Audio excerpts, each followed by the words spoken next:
e isso sempre me chamou a atenção. As pesquisas de intenção de voto davam vantagem para Lula em São Paulo em relação a Bolsonaro, algumas delas de até 10 pontos. E, sabidamente, São Paulo é um estado, com exceção aqui da região metropolitana, um estado antipetista, né? Tanto é assim que a vantagem de 10 pontos foi para Bolsonaro. O senador eleito em São Paulo é bolsonarista. O candidato a governador que passou em primeiro lugar para o segundo turno é bolsonarista.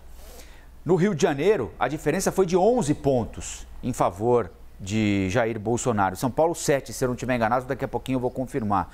E em Minas Gerais, a distância que apontavam de 15, 18 pontos para Lula foi bem menor. Foi para Lula, mas foi bem menor, não é? Então, levando em consideração esse aspecto que o Boris bem lembrou, do erro das pesquisas no Sudeste, onde está 40% do nosso eleitorado somando o Espírito Santo, o que é que o Lula e o Bolsonaro têm de fazer nessa região do país para, ou em alguns casos, aumentar a diferença ou tentar diminuir, eventualmente até reverter?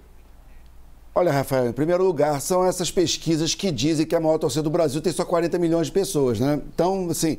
E que dizem qual é a maior torcida do Brasil também, Você né? vê, Tem essa claramente, elas diminuem o peso do Nordeste para poder dar força para o interior de São Paulo, Paraná, enfim. Não, mas é que aí não vale o terceiro time, né? Tem que ser só o primeiro, não vale. Exatamente, o terceiro time dos paranaenses, por exemplo, não vale, né? Não vale torcer para o CSA, não vale torcer não vale torcer para o Curitiba e para outro time de São Paulo ali, que é uma coisa que acontece muito no Paraná e tal. Enfim, mas vamos lá. Então, assim, é óbvio que o foco tem que ser no Nordeste, pelos motivos óbvios. Primeiro, porque é onde tem mais gente e é onde tem mais eleitor suscetível a mudar de ideia. Porque o voto do Nordeste é o mesmo voto há 4, 5 eleições. O voto do Nordeste está muito consolidado. Foi jogado um caminhão de dinheiro no Nordeste de uns meses para cá.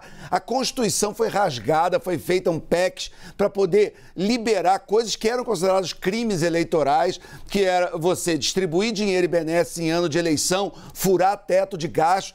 Foi feito tudo, né, para poder jogar dinheiro no Nordeste e tentar virar o voto do nordestino.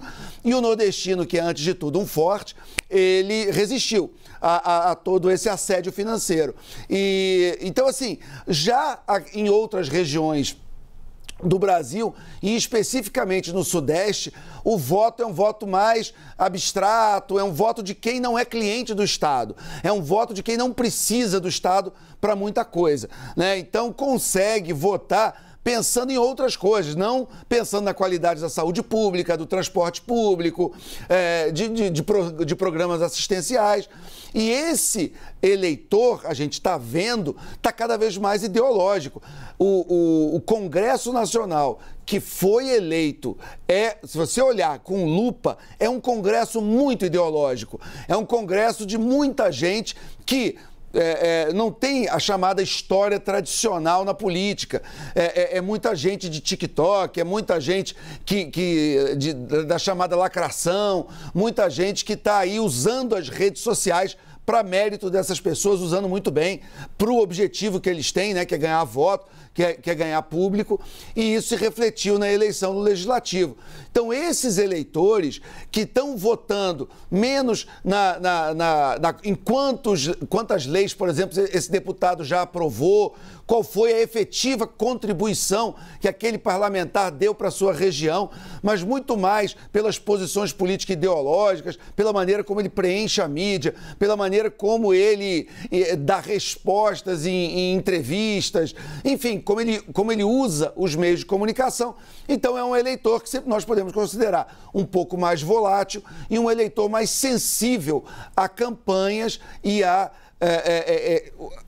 esse tempo eleitoral aí que nos separa do dia 30 de outubro. Então, por qualquer ângulo desses que a gente falou, evidentemente, o foco é o Sudeste.